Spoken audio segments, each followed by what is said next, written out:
सच्चे इस्लामी किस्से YouTube channel के प्यारे दोस्तों, अस्सलाम वालेकुम वरहमतुल्लाहि वबरकातुहू। अल्लाह ताला की अता करदा अकल पर हर शख्स को उसका शाकिर बंदा बनना चाहिए। लेकिन अगर कोई शख्स अकल से दुनियावी फ़ायदा उठाए, कमाए, दुनियावी तरक्की करे, लेकिन आखिरत की फ़िक्र न करे, तो अल्लाह ताला उसे उसकी सज़ा देंगे। दुनिया में ख्वाह इसको कितनी ही तरक्की मिल जाए, लेकिन ऐसे शख्स की आखिरत बड़ी तकलीफ दे और अजियतनाक होती है। इसलिए कि अकल की दौलत उसे दी गई थी कि फ़ानी दुनिया आबाद करने और उसकी तरक्की के बजाय आखिरत बनाने और कुर्ब खुदाबंदी हासिल करने के लिए उससे काम लिया जाता। लेकिन ऐसा नहीं किया गया। काफिर और गैर मुस्लिम अकल से सिर्फ दुनिया बनाने और मालो दौलत कमाने ही के काम लिया करते हैं। लेकिन मुसलमान को ये याद रखना चाहिए कि मुसलमान का नज़रिया ये नहीं होता, बल्कि वो उससे कुर्ब खुदाबंदी हासिल करता है, आखिरत बनाता है और दीन में आगे बढ़ने का काम लेता है और अल्लाह ताला की खुशनुदी, रजामंदी और जन्नत का मुस्तहिक बन जाता है। लेकिन जो ऐसा नहीं करते,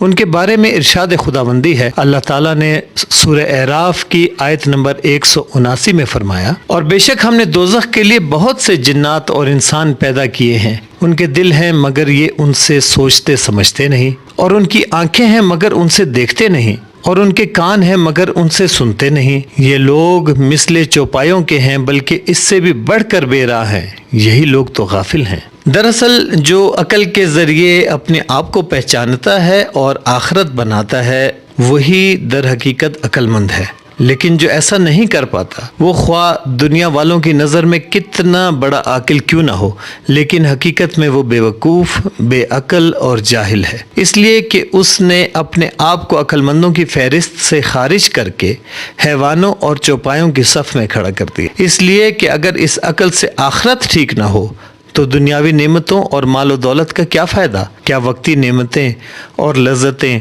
अबदी और दायमी सज़ा और अजाब का बदल बन सकती हैं? हरगिज़ नहीं। प्यारे दोस्तों, चलते हैं आज की वीडियो की जानिब। काजी अयास रहमतुल्लाह अलैह अपने वक्त के बहुत अक्लमंद शख्स थे। एक बार आपकी अदालत में एक शख्स आया और आकर शिकायत लिखवाई कि मैंने फलां शख्स के पास कुछ रकम बतौर अमानत रखवाई थी, अब मांगता हूँ तो साफ मुकर जाता है कि मैंने उसके पास कोई माल नहीं रखवाया। काजी अयास ने उस शख्स को अदालत में तलब करवा लिया। वो शख्स हज़रत अयास रहमतुल्लाह अलैह की अदालत में पेश हुआ। आपने पूछा कि इस शख्स का दावा है कि इसने आपके पास कुछ माल अमानत रखवाया था, लेकिन अब आप मुनकिर हो गए हैं। वो बोला, हज़रत ये झूठ बांध रहा है, इसने मेरे पास कोई अमानत नहीं रखवाई थी। अब हज़रत ने मुदई से दरियाफ्त किया, आपने ये अमानत किस जगह हवाले की थी? मुदई ने कहा, हज़रत जंगल में। आपने फरमाया, क्या कोई निशानी याद है? मुदई ने कहा, जी हज़रत, एक दरख्त की निशानी मौजूद है। काजी साहब ने फरमाया, अच्छा तो तुम जाकर उस दरख्त के नीचे देखो, हो सकता है तुमने माल इसे देने के बजाय वहाँ दफन कर दिया हो और तुम भूल गए हो। मुदई ने कहा, हज़रत मैं भला इतनी बड़ी बात कैसे भूल सकता हूँ, लेकिन आपने कहा है तो चला जाता हूँ। और वो जंगल की तरफ रवाना हो गया। हज़रत अयास रहमतुल्लाह अलैह ने दूसरे शख्स से कहा कि जब तक वो वापस न आ जाए तुम यहीं बैठे रहो, और दूसरे लोगों के मसाइल सुनने लगे। ये शख्स अदालत के कोने में बैठ गया। कुछ मुकदमात को सुनने के बाद अचानक हज़रत अयास रहमतुल्लाह अलैह ने इस शख्स से पूछा, क्या ख्याल है वो शख्स इतनी देर में उस दरख्त तक पहुंच गया होगा? वो शख्स बेइख्तियार बोला, नहीं अभी नहीं पहुंचा होगा। इस जुमले को कहते ही वो शख्स खुद अपने ही अल्फाज में गिरफ्तार हो गया। बस काजी साहब ने चोर पकड़ लिया था। जाहिर है इस शख्स का दरख्त को पहचानना और रास्ते का अंदाज़ा लगा लेना इस बात की दलील थी कि इसने ज़रूर दूसरे शख्स के साथ जंगल में उस दरख्त के नीचे कुछ न कुछ मामला ज़रूर किया है। इसी तरह काजी मुकर्रर होने से कुछ पहले हज़रत अयास रहमतुल्लाह अलैह अपने कुछ दोस्तों के साथ बाज़ार में एक दुकान पर बैठे हुए थे।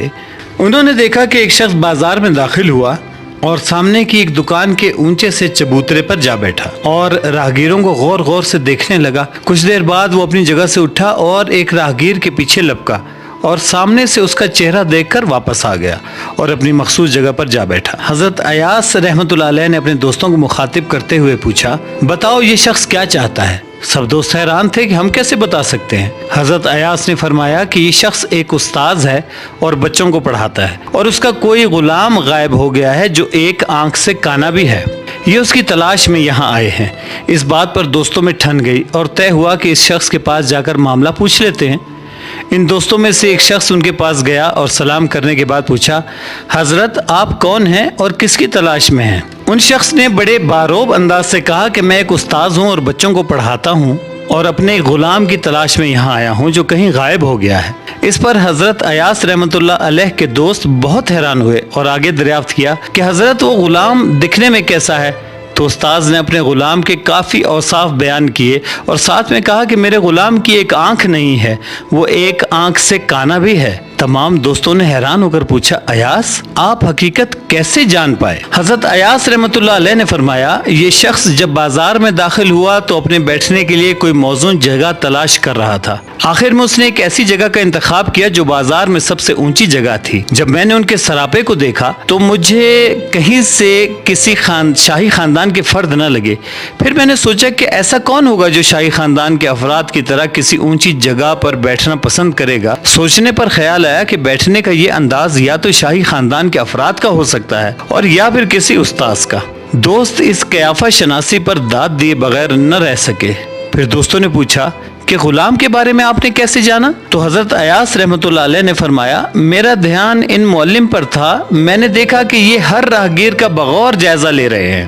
جیسے ہی ان کی نظر ایک عام حیثیت کے شخص پر پڑی جو ظاہراً غلام لگ رہا تھا اور ایک آنکھ سے کانا بھی تھا، یہ اس کی طرف لپکے اور اچھی طرح جائزہ لینے کے بعد اسے جانے دیا، تو میں سمجھ گیا کہ ضرور ان کا غلام غائب ہو گیا ہے جس کی ایک آنکھ نہیں ہے اور وہ کانا بھی ہے۔ ایک اور دلچسپ قصہ آپ کو سناتے ہیں۔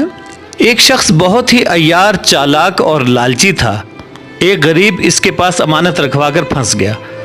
وہ غریب شخص حضرت ایاس رحمۃ اللہ علیہ کے پاس آیا اور شکایت کی، حضرت میں نے غلطی سے اپنا کچھ مال اس عیار شخص کے پاس بطور امانت رکھوا دیا تھا، اب وہ مال دینے سے انکاری ہو گیا ہے اور کہتا ہے میں نے اسے کوئی امانت دی ہی نہیں۔ حضرت ایاس رحمۃ اللہ علیہ نے اس غریب شخص سے کہا کہ اس شخص کو ہرگز پتہ نہ چلے کہ آپ میرے پاس آئے ہیں اور اس کے خلاف شکایت درج کروائی ہے، اور آپ میرے پاس 2 روز بعد عدالت تشریف لے آئے۔ وہ غریب شخص چلا گیا تو حضرت ایاس رحمۃ اللہ علیہ نے اس عیار شخص کو عدالت میں طلب کر لیا اور کہا، میں نے سنا ہے آپ کا گھر کافی محفوظ مقام ہے جہاں پر امانتیں حفاظت سے رکھوائی جا سکتی ہیں اور آپ علاقے کے مشہور عقل مند شخص بھی ہیں۔ اس پر اس لالچی شخص نے کہا کہ حضرت آپ نے بالکل ٹھیک سنا ہے، میرا گھر بہت محفوظ ہے اور میں امین بھی ہوں۔ تو حضرت نے فرمایا، دراصل میرے پاس بہت سا مال آ گیا ہے اور میں تلاش میں ہوں کہ یہ مال کسی ایماندار شخص کو دے دوں تاکہ وہ اسے کسی خاص محفوظ مقام پر رکھ سکے اور بوقت ضرورت مجھے واپس کر دے۔ لالچی شخص کی رالیں بہنے لگیں۔ اس نے کہا، حضرت آپ بے فکر ہو کر مال میرے پاس امانت رکھوا دیں۔ حضرت ایاس رحمۃ اللہ علیہ نے فرمایا، تو ٹھیک ہے، آپ جگہ وغیرہ کا انتظام فرمائیں، میں 2-1 روز میں مال آپ کے گھر پہنچانے کے لیے خود آؤں گا کیونکہ مال کافی زیادہ ہے۔ وہ لالچی شخص بغلیں بجاتا ہوا عدالت سے باہر نکلا اور اگلے انتظامات کا سوچتے ہوئے گھر کی طرف روانہ ہو گیا۔ حضرت ایاس رحمۃ اللہ علیہ نے فرمایا کہ اب تم جا کر اس شخص سے اپنی امانت مانگو، وہ تمہیں دے دے گا، اور اگر نہ دے تو اسے کہنا میں جا کر قاضی صاحب سے شکایت کر دوں گا۔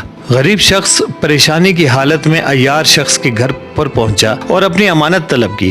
عیار شخص جو ایک بڑے مال کے انتظار میں انتظامات میں مگن تھا، اس نے امانت دینے سے پھر انکار کر دیا۔ اس پر غریب شخص نے قاضی صاحب کے جملے دہرائے، ٹھیک ہے، اگر آپ میری امانت واپس نہیں کرتے تو میں قاضی صاحب سے آپ کی شکایت کر دیتا ہوں کہ آپ بے ایمان شخص ہیں جو لوگوں کی امانتیں واپس نہیں کرتے۔ یہ سنتے ہی اس شخص نے کہا، نہیں ایسا کچھ نہیں ہے، میں تو مذاق کر رہا تھا، آپ اپنی امانت واپس لے جائیں۔ غریب شخص حیران تھا کہ اتنی آسانی سے امانت واپس کیسے مل گئی۔ اگلے روز لالچی شخص حضرت کے پاس آیا تو حضرت نے سارا واقعہ سنا کر اس شخص کو عدالت سے باہر نکلوا دیا۔ سچے اسلامی قصے یوٹیوب چینل کے پیارے دوستو، بزرگ فرماتے ہیں کہ عقل مند اور سمجھدار انسان وہ نہیں ہے جو بڑی بڑی باتیں کرنے لگے، بلکہ سمجھدار شخص وہ ہے جو چھوٹی چھوٹی باتیں سمجھنے لگے۔ بے شک اسلام ہی سچا دین ہے اور میرے آقا محمد صلی اللہ علیہ وآلہ وسلم ہی ہمارے رہبر ہیں۔